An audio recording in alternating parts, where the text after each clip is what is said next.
So first, I want to start off by saying thank you for sharing your story, educating us. I know it takes a lot to come up here, especially with what you've gone through. For sure.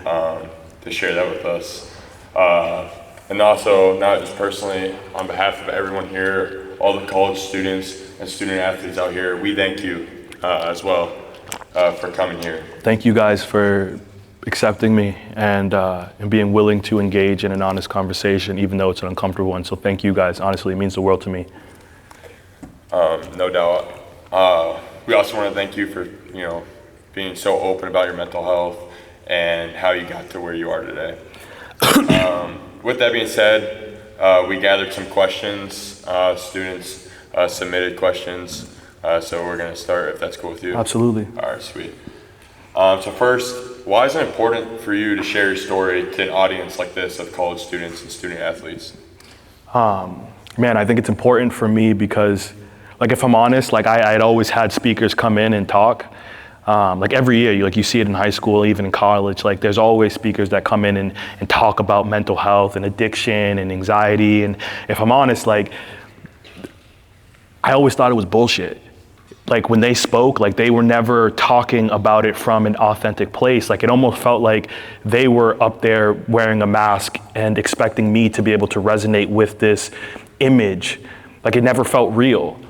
And while this is the scariest thing that I have to do, I just wished, genuinely, I wish to God somebody would have sat me down and had a real conversation with me and been like, bro, why do you feel like you have to hide parts of yourself? And I believe wholeheartedly if somebody would have challenged me, then maybe I wouldn't have ended up struggling with addiction. Maybe I wouldn't have considered,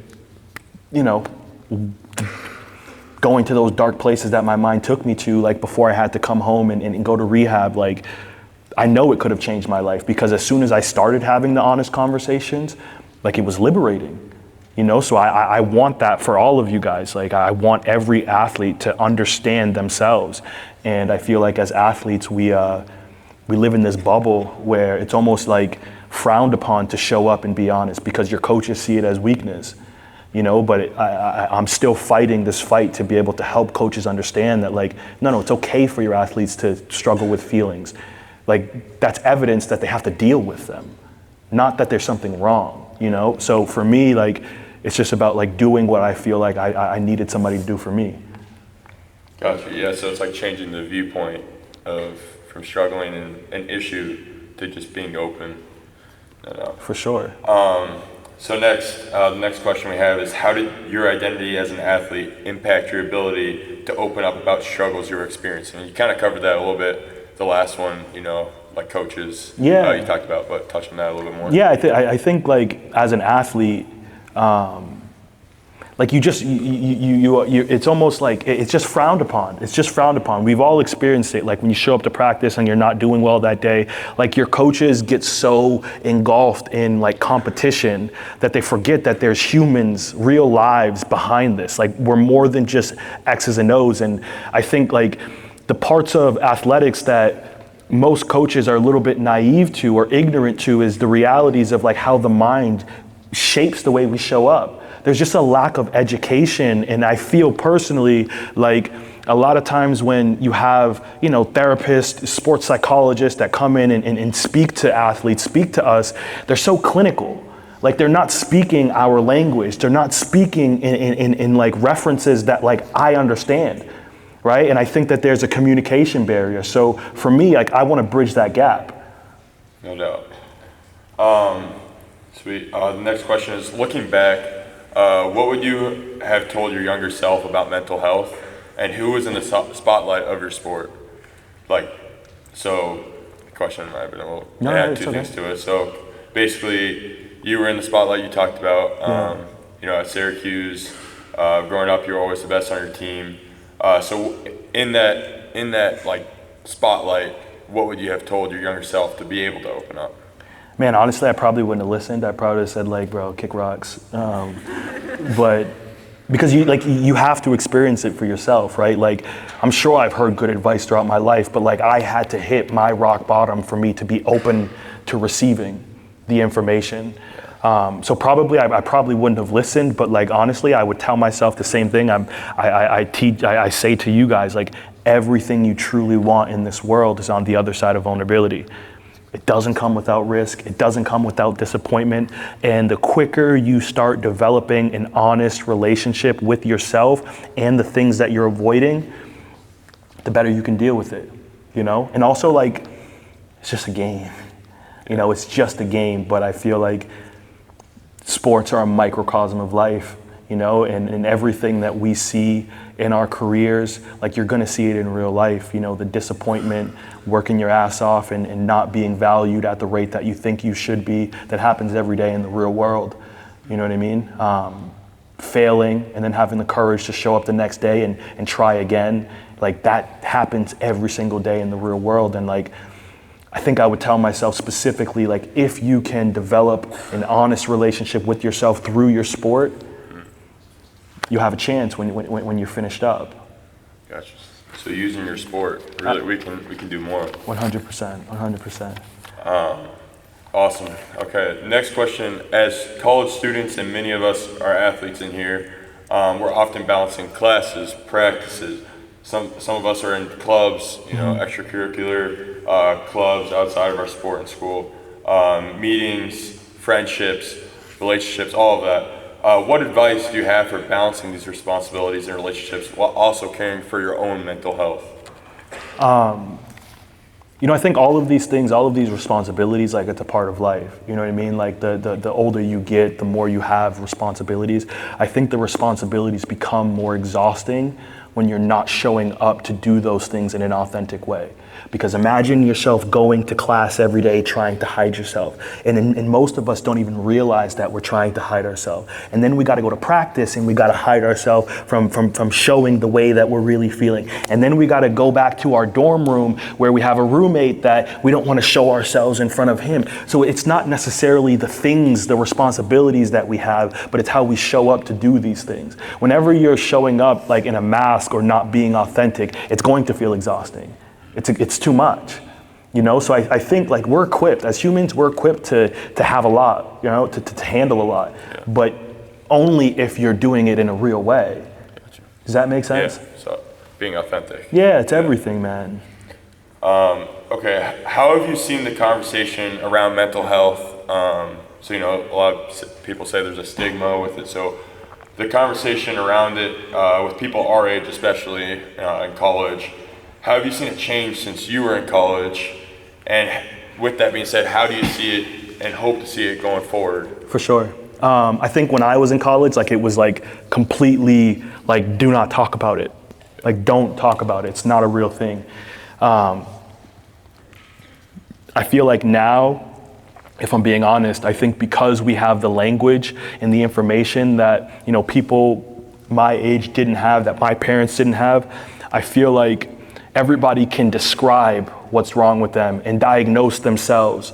And I almost feel like we're using mental health as an escape from actually dealing with the real shit, from actually dealing with our emotions. It's like we're using these labels and these diagnoses to keep us in like this pigeonholed place where it's like, oh, because I have anxiety, I can't do X, Y, Z. Because I have depression, I can't do X, Y, Z. And I am the biggest advocate for mental health. I know how real it is. But if you don't learn how to deal with yourself, what's the point? Like, what's the point? So I think, like, what I'd like to see is, yes, I struggle with anxiety, but I have a relationship with myself that allows me to show up in the world in a real way. I'm learning how to manage myself. We've gotten good at identifying what we're feeling. Maybe we processed it, right? Maybe we understand why we're feeling the way we're feeling, but we're not managing ourselves very well. And that's the hardest part of them all, because it requires you to challenge yourself. It requires you to ask myself, okay, yes, I'm afraid, but do I need to be afraid? Does my fear need to dictate whether or not I do this or not? And most people just say yes, right? So it's about challenging our narratives, challenging our thoughts so that we can have the freedom to choose how we want to show up rather than being a slave to everything that makes us uncomfortable. So that's what I'd like to see. Awesome. Okay, going off that, friendships and support systems are a big part of college. Yeah. We said that before. What do you value most in friendships or look for in friends when it comes to your mental health journey? Man, just places where like I don't have to like pretend. You know what I mean? I think there's like a level of like, you can't be like, you have to play the game. You know, like in life, you have to play the game. Like you have to show up and do the things that are required from you. But I think like in friendships and genuine friendships, being able to just like tell the truth. You know, that's the best, bro. That's what we all want. It's liberating. It's the best thing in the world, you know? And I think like having like honest friends who like call me on my shit, honest friends who like tell me when I'm allowing my fear to like dictate my life, allow me to like challenge me to be more, like that's what I like, you know what I mean? Yeah. So just I think friendships that like challenge me to be better. Awesome. All right, we got a few more questions for you Yes, here. sir. Yes, sir. Do you have any advice on how to support friends or family with their mental health? Yeah. And how do you approach someone, to check in on them without making them feeling forced to come out and talk to you? Yeah, like the best advice I can give you is like start with yourself. Yeah. Like at the end of the day, no person is ever going to trust you with the scariest, darkest parts of themselves if they feel like you can't resonate or if they can't see themselves in you. It just doesn't happen, which is the exact same reason why we don't tell the truth. Like that's why we all hide, is because like, why am I gonna give you the parts of me that like I don't think that you would ever understand? So it's not until we start showing up in our friendships in a more authentic way, telling the truth, being honest about our own struggles, that people feel comfortable enough to expose their own. So I think it starts with you. Like if you want your friends to start being more honest with you, like be honest with them. I've never met a person in my life that like I've been honest with that didn't feel comfortable being honest with me. Sure. I agree. What resources, tools, or practices have been the most helpful in working on your mental health that we as college students could use? What was it? Resources? Like what resources, tools, and practices when you're working on your mental health you were, getting the therapy, what have you found and what tools have been the best for you? Yeah, bro. You could use? For sure. Honestly, like therapy helps. Like I'm just gonna be honest, like therapy helps. I talked about like, being struggling with addiction, and because I struggle with addiction, I work a program. So I it's like do like a 12-step program, which requires me to show up to AA meetings and NA meetings, and like it helps. It helps. Any space that you can get into where you can just like kind of say it out loud, it allows you to almost like give a voice to your thoughts, which allows you to challenge them and see them more clearly. Because a lot of times like we think things in our heads, and like because we're not saying it out loud, we can never challenge it, right? Nobody can ever challenge your thoughts if it only stays here. So there's so much power in just saying it out loud. And whenever you can have a space where people are open to hearing you, like it just helps, you know what I mean? So I think I don't want to overcomplicate it. It's as simple as like just being honest with your close friends, with your teammates. Like it's everything. If you guys can practice that now, like that's the only chance you got. Okay, last question for you here. What is next for you?